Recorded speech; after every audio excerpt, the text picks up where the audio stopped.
Nous sommes à Jonas chapitre 2. L'Éternel fit venir un grand poisson pour engloutir Jonas. Il ne s'agit pas d'une baleine. Aujourd'hui, les dessins animés parlent de baleine. Non. C'est comme le fruit défendu. Les dessins animés parlent de la pomme. On parle du fruit défendu. Même la compagnie Apple, pour blasphémer contre Dieu, ils ont fait le symbole, la pomme mordue. Mais conclusion, dans leur ignorance, Apple, ils pensent avoir blasphémé, ils n'ont pas blasphémé, parce que le fruit défendu qu'Adam et Ève ont mangé, c'est un fruit. Et il leur était interdit de manger de l'arbre de la connaissance du bien et du mal, de manger de l'arbre. Donc, que ce soit l'écorce d'arbre, que ce soit les racines, il y a les racines d'arbres que nous mangeons. Les Camerounais ont des écorces d'arbres qu'ils utilisent comme des épices pour assaisonner leurs mets, leurs aliments. On peut manger les feuilles d'un arbre. Nous avons même un arbre tellement célèbre ici aux États-Unis, c'est le même arbre qui est aussi célèbre au Canada. On appelle l'érable qui fait un sirop. C'est un sirop tellement célèbre qui sort de l'arbre et on le mange au petit déjeuner avec les crêpes américaines qu'on appelle pancakes. Donc, c'est un sirop qui sort. Donc, on peut manger plusieurs choses de l'arbre. L'arbre a plusieurs choses. Les fruits, l'écorce. Il y a des mets en Afrique qu'on fait avec le cœur du bananier, c'est-à-dire la partie la plus tendre du bananier ou du palmier. Mais les gens sont concentrés sur quoi? Sur un fruit. On parle de la pomme. C'est même pas la pomme. Donc, lisons bien notre Bible. N'ajoutons pas à la parole de Dieu. N'en retranchons rien. Si la parole de Dieu ne dit pas pomme, c'est pas pomme. Donc, c'est une parenthèse ici. C'est la même chose. Quand les gens pensent à Jonas, on pense à une baleine. Il y a des animaux marins, des poissons dans la mer qu'aucun homme n'a encore découvert. L'homme a la prétention de tout découvrir.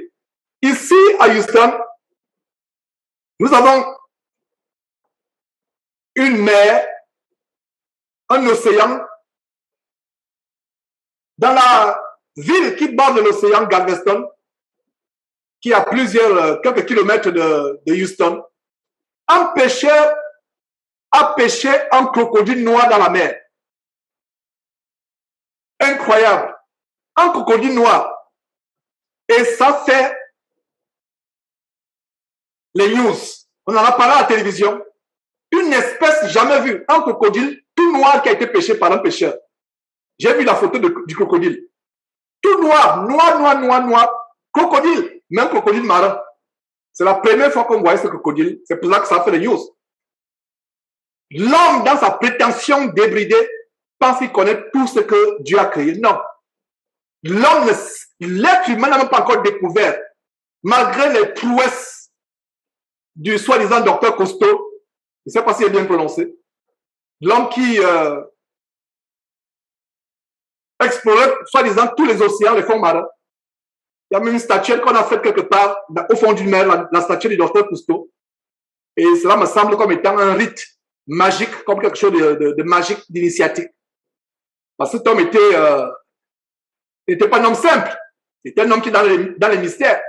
Donc, malgré les recherches de Cousteau et autres, de la NASA avec les satellites qui envoient les images au fond de la mer, l'être humain n'a même pas encore découvert les 0,0000001% de ce que contient la mer.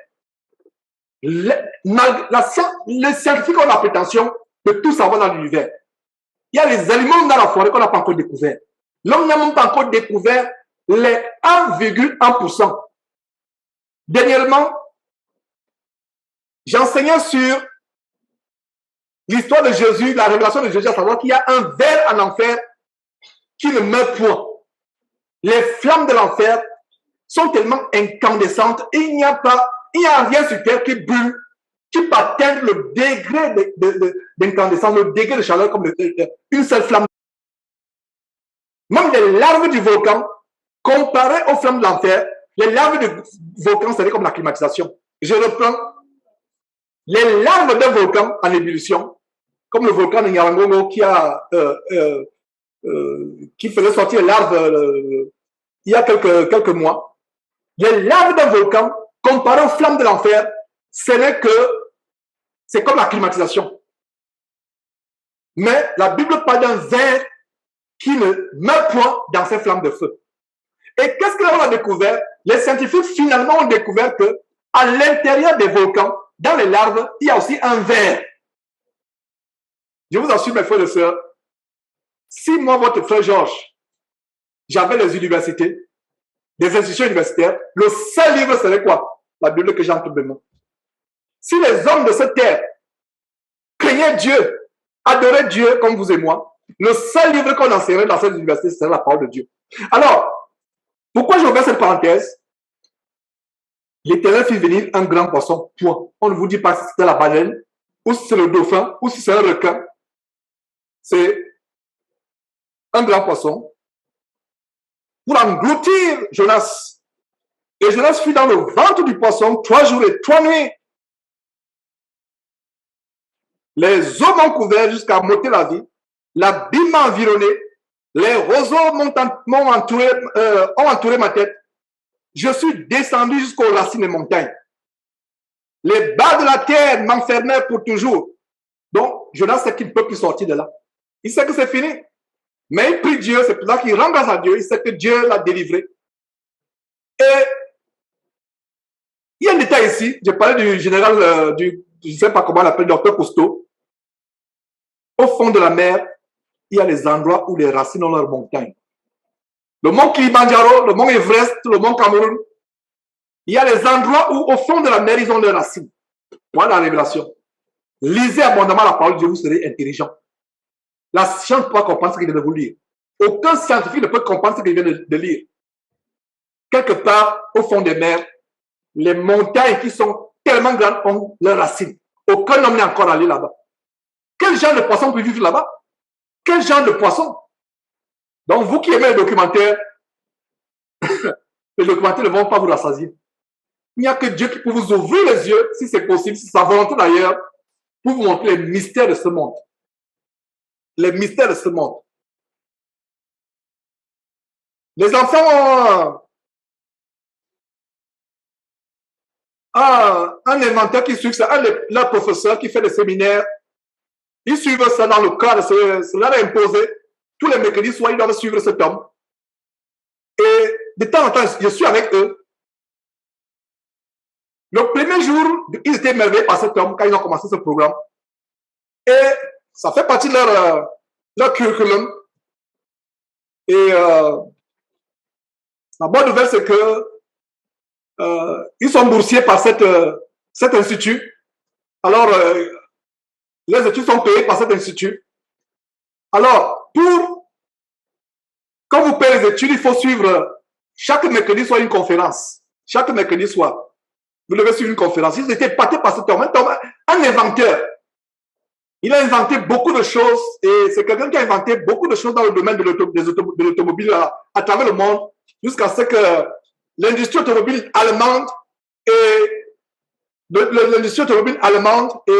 japonaise, mais américaine, utilise ces inventions. Il s'appelle Roger Billings. Donc, il fait les séminaires en live tous les mercredis soirs pour les élèves qui sont boursiers de cet institut. Et les enfants étaient tellement épatés. Je vous assure que j'ai cassé l'émerveillement des enfants. Il expliquait une de ses inventions un soir. J'étais là, j'écoutais. Vous avez su comment j'ai cassé l'émerveillement. J'ai cassé l'émerveillement.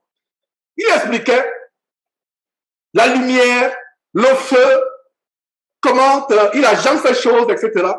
Je suis avec les enfants, je voyais comment ils étaient émerveillés. Après, quand c'est fini, il a dit, asseyons-nous, je vais vous refaire le cours de ce que vous avez suivi. Vous étiez émerveillés, n'est-ce pas? Il vous montre les atomes, comment ça se manifeste, etc. Mais, il vous a pas montré comment l'œil humain peut voir cela. Première chose. Il ne vous a pas montré l'origine d'où vient cela. Deuxième chose, il a tout simplement fait quoi? Il a découvert comment agencer différents éléments qui existent. Il a pris des atomes, des protons, etc. Il les a agencés et on voit le résultat.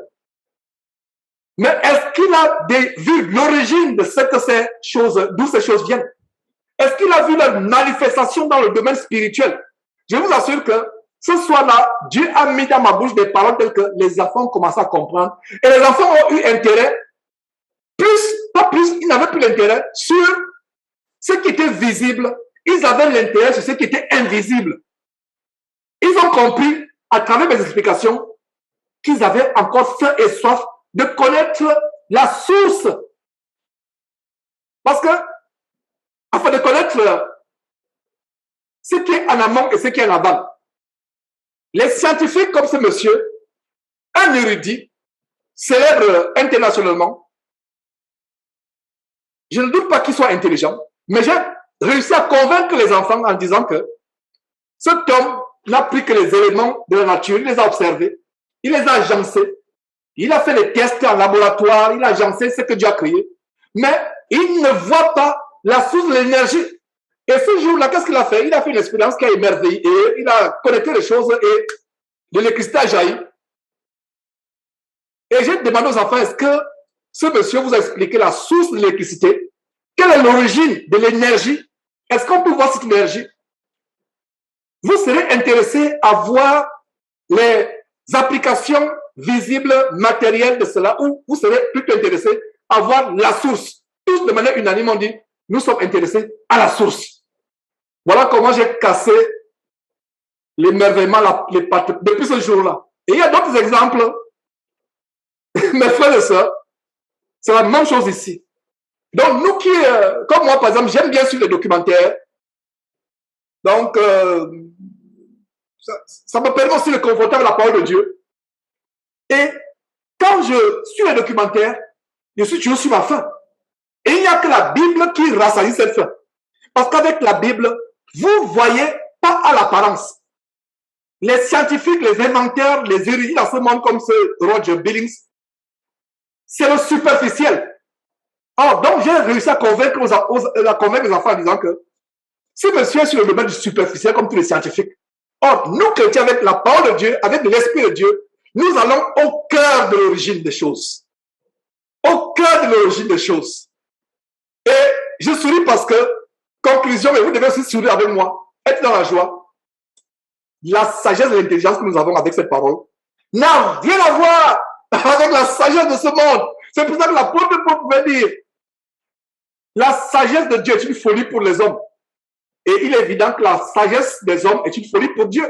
Dieu regarde, il secoue la tête, il dit, ah, ces hommes que j'ai créés, ils pensent connaître mes mystères. Ils pensent connaître, et c'est pour ça que l'homme est orgueilleux. Il est vantard, il écarte ses réalisations. J'ai inventé ceci, j'ai fait cela, j'ai fait cela. L'homme n'est rien. Dieu regarde ce que les hommes font, les inventions. Autre chose que je vais expliquer aux enfants, à savoir que malgré tout ce que les grands scientifiques, Elon Musk et autres sont en train de vouloir faire, amener les gens à habiter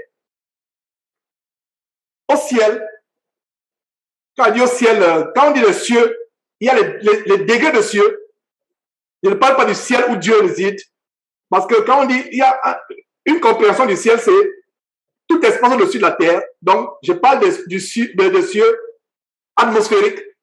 Ils veulent aller à l'espace, ils veulent lancer des engins pour aller à l'espace. L'homme n'a pas été créé pour vivre sur la Lune. Et une autre chose où j'ai pu convaincre les enfants à savoir que la Lune, c'est une masse de gaz. C'est une bulle de gaz. Ce n'est pas, on ne peut pas, la Lune, on ne peut pas marcher sur la Lune. Et les Américains, vous savez, quand ils ont marché sur la Lune, c'est au désert de l'Arizona. Ils ont eu un studio là-bas, c'est là où Apollo et autres ont marché sur la Lune. Ça se sait déjà aux États-Unis. Si vous ne le savez pas, vous êtes en retard. Aucun homme ne parlait sur la Lune. L'homme a inventé l'avion à la fin du XXe siècle. Les avions sont améliorés. L'homme est allé à la Lune, soi-disant, en 1968, je ne sais pas quelle année exactement, mais ils ne sont pas améliorés. Donc, depuis là, plus de 50 ans après, il n'y a plus d'histoire qu'on est parti sur la Lune. Vous comprenez qu'il y a un problème, n'est-ce pas? Vous comprenez qu'il y a un problème. Ne soyez pas égarés. J'ouvre cette grande parenthèse par rapport à cette révélation dans Genèse chapitre 2 où il y a un endroit au fond de la mer où les montagnes ont leurs racines et les scientifiques n'ont jamais découvert cela et ils ne pourront jamais découvrir cela. Vous et moi, nous découvrons cela aujourd'hui, qu'il y a un endroit dans la mer où les montagnes, Kilimanjaro, Everest, mont Cameroun, le mont Nyarangongo et autres ont des racines. L'homme est dans le superficiel, Dieu est dans ce qui est profond. Donc, concernant la Lune, ils ont démontré que la Lune, c'est une planète et c'est la lumière du Soleil qui projette la Lune, qui projette sur la Lune, et c'est pour ça qu'elle éclaire la Lune. C'est la lumière du Soleil qui se projette. Cela est contre la parole de Dieu. La Bible dit que Dieu créa comment? Deux luminaires, un pour présider au jour, le Soleil, un pour présider à la nuit, la Lune. Deux luminaires. Et les luminaires, c'est quoi? C'est une boule de lumière. C'est un luminaire suspendu en l'air. C'est une boule, on ne peut pas habiter. C'est une boule, c'est le gaz qui se dégage de la Lune. Un homme n'ira jamais à la Lune. Si vous apprenez qu'un homme est allé à la Lune dans les jours à venir, je viendrai devant vous, me repentir, déchirer la Bible, page après page, la manger et l'accompagner par un verre de whisky. Pas par un verre de vin. Parce que le vin de temps en temps, je prends le vin, même pour la scène, mais le whisky, non. C'était avant. Moi, chrétien, je ne peux plus boire le whisky. Mais si vous entendez qu'un homme est allé à la Lune, ça ne pourra jamais se passer. Dieu ne ment pas. Donc, tout ce qu'il faut aller à Mars, aller à la Lune, ça ne pourra jamais se passer. La Lune, c'est un luminaire. Le Soleil, c'est un luminaire. Dieu a créé deux grands luminaires parmi les astres, etc., les étoiles. Deux pour présider, un qui préside le jour, un qui préside la nuit. Il n'est pas dit que c'est le Soleil qui renvoie. Ça, c'est les scientifiques en NASA et le SpaceX de Elon Musk qui disent que c'est le Soleil qui projette la lumière sur la planète qu'on appelle Lune, et c'est pour ça qu'elle a la lumière. Non. La Lune, c'est un luminaire. Le Soleil, c'est un luminaire. C'est une boule suspendue dans l'univers que Dieu a créé. Conclusion, aucun homme ne pourra jamais aller à la Lune. Il n'y a pas d'endroit pour poser les pieds. Donc, Apollo, c'est autre. C'est au désert d'Arizona où ils avaient le studio où ils ont dit un petit pas sur la Lune, mais un grand pas pour la race humaine. Le gars d'Apollo, c'était au studio d'Arizona. Ne perdez pas le temps à voir ces recherches. Donc, c'est une parenthèse que j'ai ouverte parce qu'il y a aussi les jeunes gens qui suivent cet enseignement. C'est pour ça que j'ouvre cette parenthèse parce que les jeunes gens sont friands, c'est tout. Vous et moi, nous n'avons pas le même appétit pour la découverte comme les jeunes aujourd'hui. C'est pour ça que par exemple, quand vous enseignez les enfants, allez en profondeur la parole de Dieu. Et si vous n'avez pas encore connaissance de la parole de Dieu, suivez les enseignements comme cela. Les enfants aujourd'hui sont friands. Tous les enfants, les miens, les vôtres, ils sont tous les enfants maintenant, tous les enfants. Les enfants de la génération Internet, génération Android, ou comment dire, on les appelle. Ils sont un enfant. Il a 6 mois, son doigt s'est déjà balancé les images sur le... Toi-même, tu as des problèmes pour aller faire défiler les images sur son téléphone. Mais 6 mois, son petit doigt là, tu vois, ce mec tourne, il serre, il monte. Je vois, il se sourire. non, mais c'est ça. Son petit doigt, un petit doigt de 6 mois, l'enfant, il glisse. Ils sont incroyables, les enfants d'aujourd'hui. Et c'est pour cela que, et vous savez quoi? Ne soyez pas surpris, mes frères et sœurs.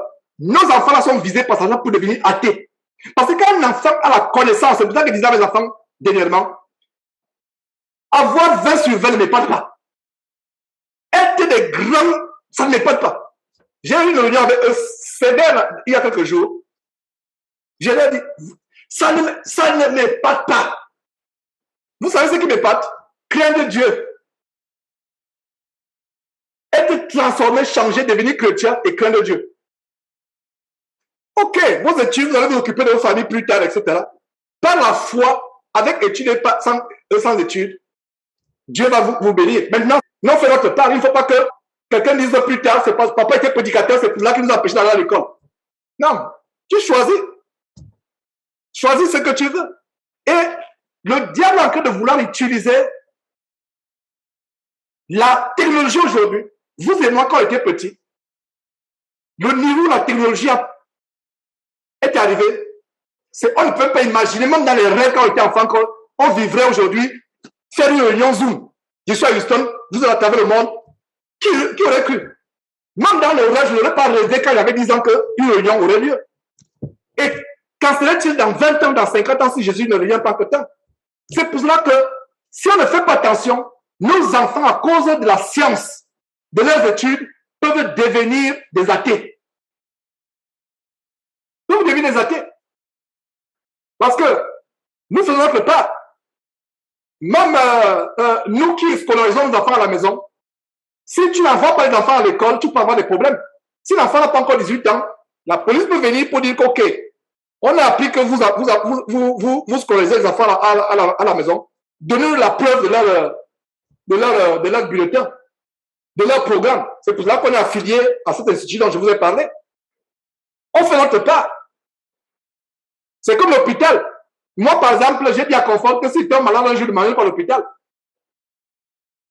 S'il faut que je meure, je vais mourir. Mais si un de mes enfants tombe malade, je vais l'amener à l'hôpital. Vous voyez la sagesse. Parce que si je ne l'amène pas à l'hôpital, tu auras des problèmes avec le gouvernement. Est-ce que vous comprenez? Donc, si j'ouvre cette parenthèse, mes frères et sœurs, c'est pour vous dire que faisons attention. Sachons fermer la bouche à nos enfants, surtout ceux qui manifestent la curiosité scientifique, l'intérêt à faire des recherches.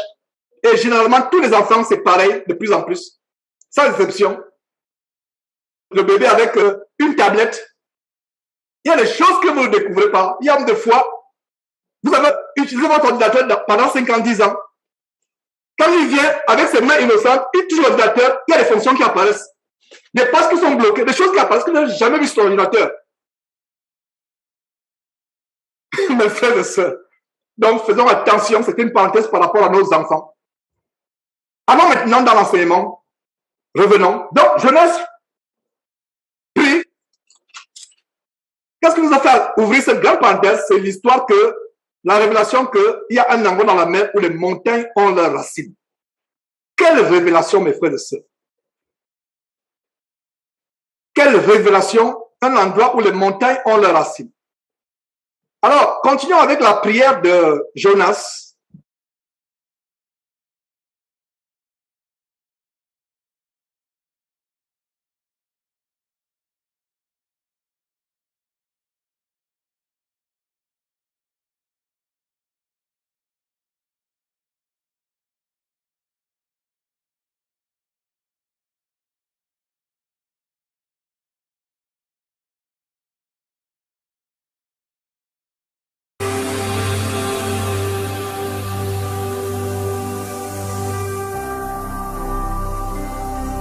Jésus-Christ TV,